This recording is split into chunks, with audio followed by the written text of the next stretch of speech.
What's up, YouTube? This is Too Raw for TV. All right, so before I get into this video, shout out to the brother Trenard. I don't want to say your whole name. Sometimes some people don't want me to say the whole name. So I'm just going to shout out to the brother Trenard for a donation via the Cash App. And he sends the donation for the Derrick Rose and Michael Jordan video. Thank you, brother, for showing love, man. I truly appreciate that you like that video. Look, I'm not saying that Derrick Rose has not had an unbelievable impact on the Chicago Bulls or just the Chicago culture, modern day culture. You can argue more so with him having an impact in the community directly as far as Chicagoans, as opposed to Jordan nowadays. But if you're talking about from a historical perspective, the impact Michael Jordan had on the city of Chicago from a historical perspective, no, it's not even close. That's the difference that I'm trying to convey in that video, but whatever. But I'm glad you liked that video, man. But this is another request, all right? So this is something I've talked about before,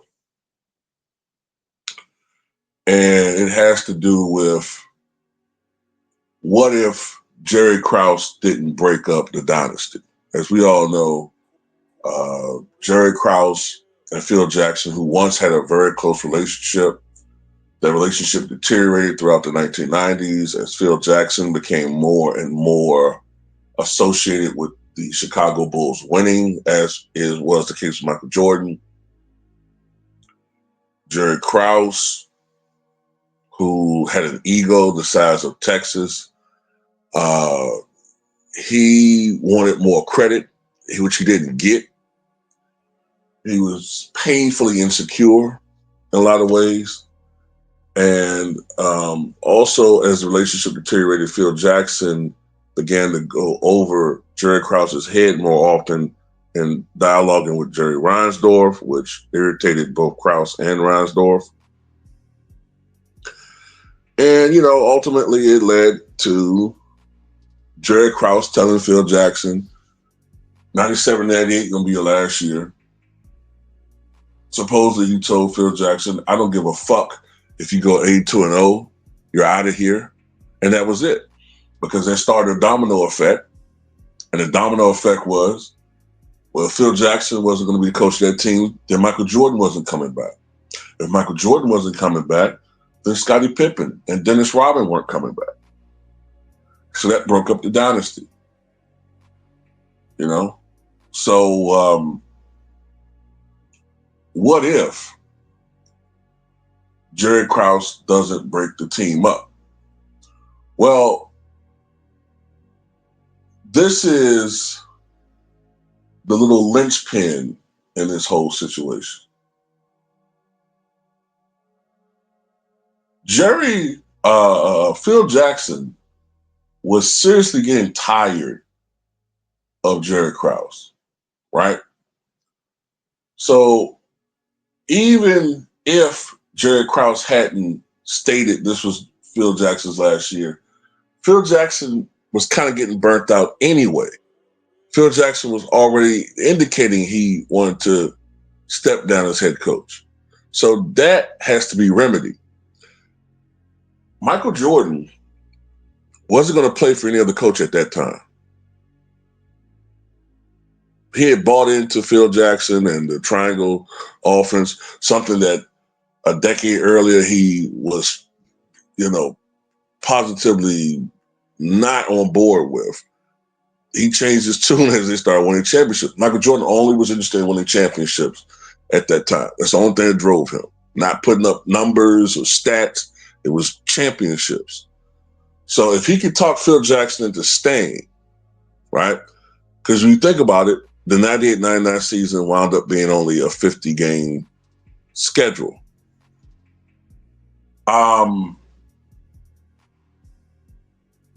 If Michael Jordan comes back, and that's an if, and the reason why I say that's an if is because those of us who remember, Jordan hurt his finger. I think the official story is he sliced the tendon in his finger cutting a cigar or something like that with a cigar cutter. So he would have had to have had surgery on that finger had he played, which would have wound up, he probably would have missed at least half the season. So the Chicago Bulls probably would not have had the number one record coming out of the East. They were already aging anyway. They're already the oldest team in the NBA in 98. So this leads me to this conclusion. If this team is brought back together, right? If Phil Jackson agrees to come back for the abbreviated 98-99 season, remember, there's a lockout going on, which is a big distraction, right? So one thing the Chicago Bulls are going to have to do is, and this is just me thinking about this over the past few years, they got to get younger. So I think the Bulls are going to retool that roster. I don't want to go back and overthink it and try to think about who and this guy and that guy, but I can't help but think that a Luke Longley, maybe even Ron Harper at that point. Some of these older guys, I don't remember the contracts and everything, but some of the older expiring contracts may have to go. Be part of some trades, get some younger guys, get some guys that are more in their primes, 27, 28, 29. Role players, just good role players. Preferably more scoring coming off the bench, right? Because Jordan will be 36, Pippen 35, Robin 38. That's way up there, man. That's way up there. They need some youth. Okay, if that team can gel enough, and they got to be in great shape in this abbreviated season, right? If they can maintain at least a top 4 seed status in the East when Mike comes back, right? One good thing is that Mike will be somewhat refreshed, although he'll probably be a little bit out of shape as far as basketball is concerned. If the Bulls can be a top 3 seed, they're good. I do think that they could defend their championship.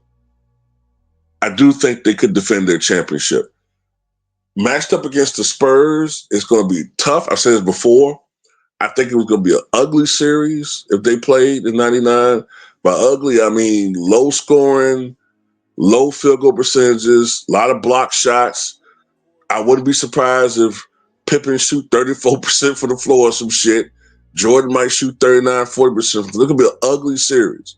Partly because of the defense on both teams, partly because of age and attrition with the Bulls, right? And plus, the Bulls would have never ever. That'd be the first time they would have faced a team that had a dominant front court.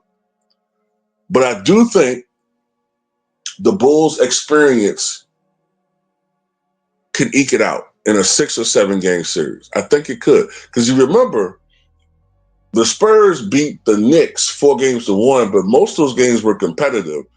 And one of the problems the Knicks had was scoring. If it wasn't coming from Sprewell, they didn't really have much scoring. Allen Houston did much of nothing. They shut his ass down. So that's why I think with the Bulls aging and Jordan getting a little older, they're going to need a little bit something extra. I know they got Tony Kukoc.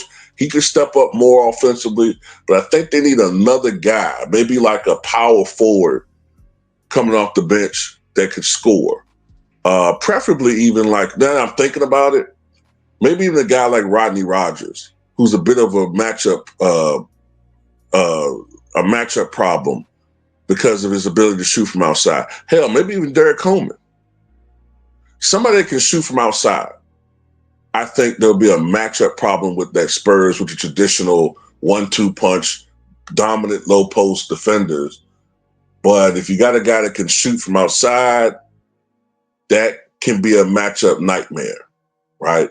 So I think the Bulls could eke out a 7th title, but I don't think the Dynasty could drag past that. After that, I think the Bulls get knocked out in the playoffs in 2000. Maybe, man, I wouldn't be surprised if injury starts playing a role by then. I'm not even certain if all these guys are still there altogether.